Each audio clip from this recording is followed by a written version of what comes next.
is God and you're not Him. Sabi ng tao,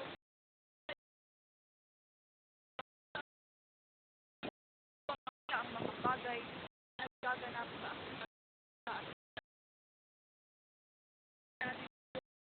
wala naman yung salita na aking sasalita sabi ng Ezekiel 12. Ang iyong inihayag ay isang patunay na ang Diyos ay mapasok sa salita at marapat na ang Diyos at hindi ang taong nakakita ng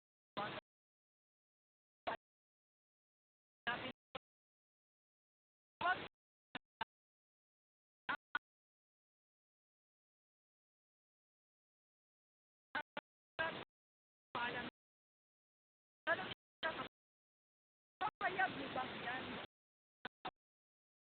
Sabi mo, nakakamayan lang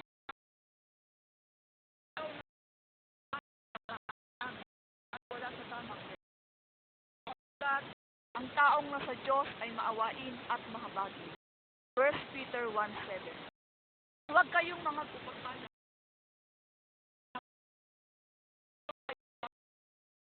Narito,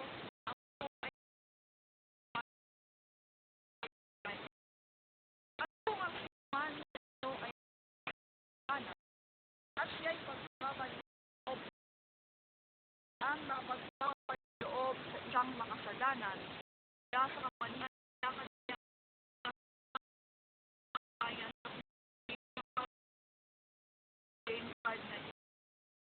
ano ang ibig kong sabihin sa iyo kapatid? Oo, ikaw ay magaling. Wala nang nakikita mo ang mga ito'y nababatid mo. Ikaw ay iyong patawarin. Bagamat ikaw ay hindi ko nakikilala at kayong hindi mo ako nakikilala, ngunit ang Diyos ang nakakilala sa bawat isa. Sabihin na lang natin na mahal ka ng Diyos, kaya ginagawa ko ito kahit alam kong ito'y mamahal. Dahil kung ang Diyos ang kakabuo, sino ang ayong napatunayan mo ang pahayag ng Panginoon? Ano ang ang gawin natin at nanalig sa iyo? Barack Obama ay pinahintay o mga pinano ni Barack, ngunit pinano na ito ay so-called destiny. Barack Obama ay taong may pagkakalit. Katulad natin, balik sinabi ni Pablo, if I do what I don't want to do, this means that I am no longer the one who does it. Instead, it is the sin that lives. Romans 7. If I do what I don't want to do, it means that I am no longer the one who does it. It is the sin. Meaning, maging Obama, hindi niya nalalaman o gumaman na maging katuparan ng mga bagay na ikaw ang katuparan ng bagay. Ito'y patunay na pagpapalad na napakayag ng kanyang mga propeta upang ang Diyos ay matapos.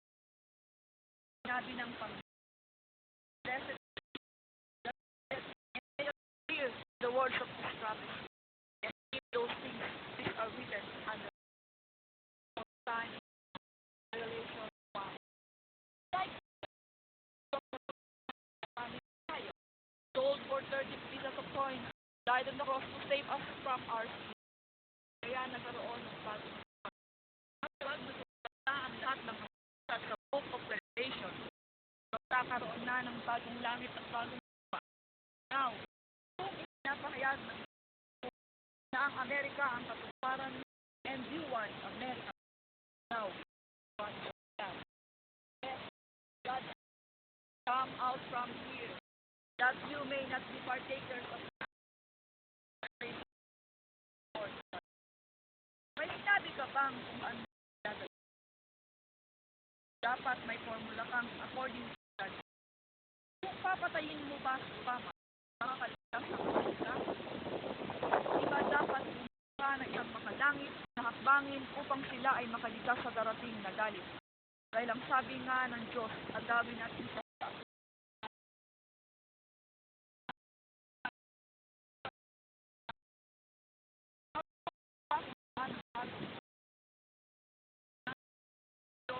mga malalagay. Hasan mo bang masabi tulad mo bilang pagtatapos? There is no name under heaven given to us but only Jesus Christ. Kung tama ay tao lang, natin ang ng kapangyarihan dahil sa kanya sa silong ng langit. May mataas pang kapangyarihan na dapat kilalanin, maging ni Obama. The King of Kings, Jesus Christ, King of New Israel. Solution. Only a divine resolution, through a divine intervention, can stop the anger of God. Mystery. O. Obama. B. Barack. Ama. Father of all nations. Now, my message for Obama. Barack Obama. Use your power, given by the Lord, to rule His people throughout the world towards the power of the true and living God, the everlasting King. Kapag ibinigay mo ang hudyat na tugisin ang lahat ng terorista, ikaw ay pakikinggan. Ngunit sabi nga, nasa Diyos ang paghinday. David, maraming napatay sa digmaan, kaya inalis ng Diyos ang kanyang kaharian. What you command to them is that magpabautismo tayong lahat sa pangalan ng Panginoong Hesukristo upang ang lahat ay maligtas at nang sa gayoy maghari ang pag-ibig at hindi ang digmaan. Nasa kamay mo ang isang malaking desisyon.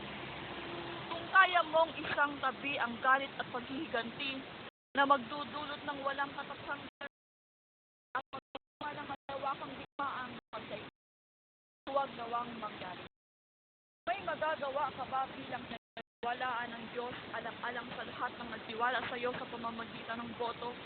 Maging para sa lahat ng bansang nagsipagdiwang na ikaw ay maihalal at magluklok bilang pang taong mga pangyarihan sa mundo ng sanlibutan upang nang magkagayoy, magbago ang iyong kapalaran at maluwalhati ang pagplano mo ba ng isang malawak, magastos at mapwersang digmaan na naghanda anumang oras na pag-atake ng kalaban ay may pinano at ihanda ka na rin ba ang kasindami ng iyong mandirigma na handang tumulong sa lahat ng inosenteng madadamay sa darating na malawakang digmaan?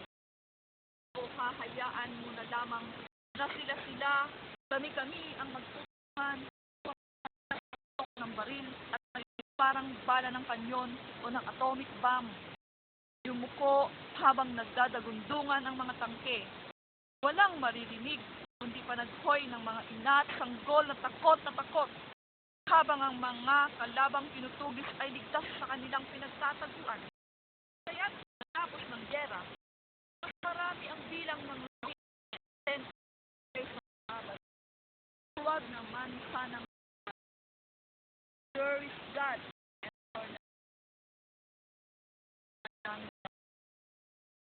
Amang banal na nasa langit na gumawa ng lahat ng bagay sa mundo. Patuloy ka naming sasambahin anuman ang nakatatang malanap. Pagkat iyang apo mo, lahat ng tawag sa iyo ay maliligtas. Tawarin mo kami, Ama, daming langit. Baguhin mo kami, Amang banal. Ikaw ang siya maghari sa buong mundo. In Jesus Christ. Amen. Hallelujah.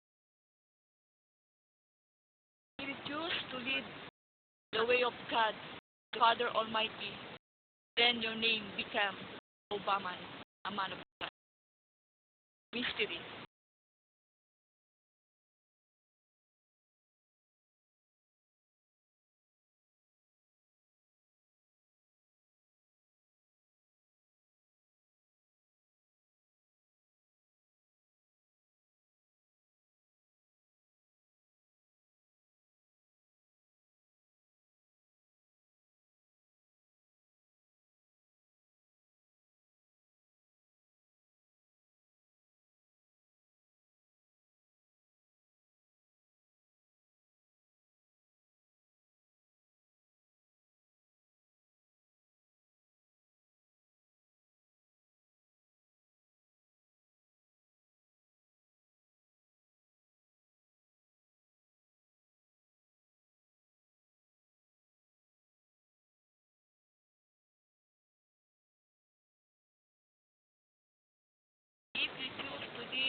grace of God, the Father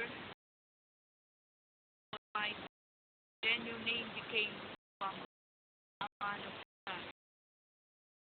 Oh, organizing to be barracking the anger of the Lord and have pity on America.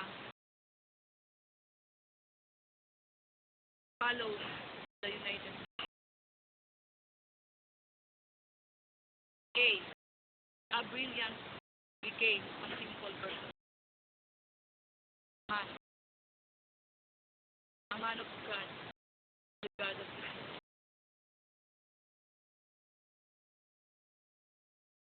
Obama. A new name heard from the angels of heaven. Hallelujah. Now, listen. This is the will of God. That you, the President Obama, organize all people to worship the Lord, the God of Israel. Hallelujah. Hallelujah. Hallelujah. Hallelujah. Hallelujah. Hallelujah. Glory Jesus. Hallelujah. Thank you, Lord. Thank you, Lord. Thank you, God, for using. Oh, hallelujah.